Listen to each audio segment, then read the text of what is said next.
Hi, this is Riza Bermeo Gonzalez, co-author of the Treating Anxiety blog for HealthyPlace.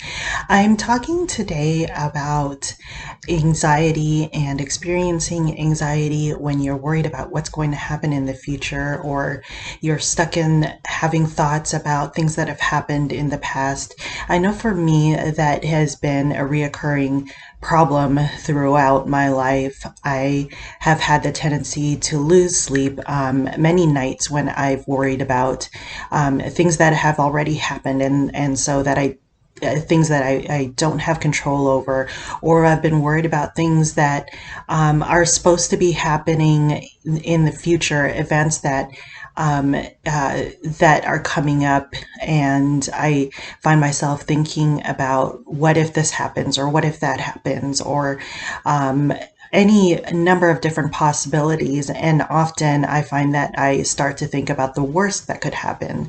So it's been really important for me to come up with strategies, to utilize specific strategies that I've found that are helpful for me. So that's what I'm sharing here in my article today.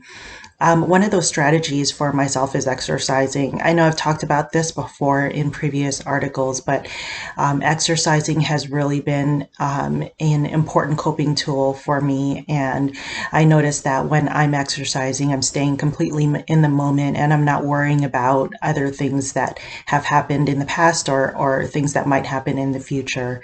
Another really helpful strategy is just really focusing on my senses in the moment. So when I start to feel thoughts spiraling out of control, when I start feeling really anxious, then I stop and breathe and focus on all of my different senses, and taking in what I take in through those senses allows me to stay grounded. And lastly, distraction, doing something that I enjoy. So this is something that I always suggest to people.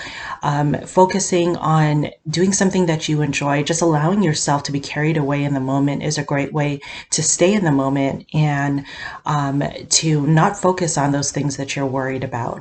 I hope these tips have been helpful for you. I really appreciate you reading my article and taking the time to view this video. Please feel free to share any tips that have been helpful for you. And thank you again for listening and reading.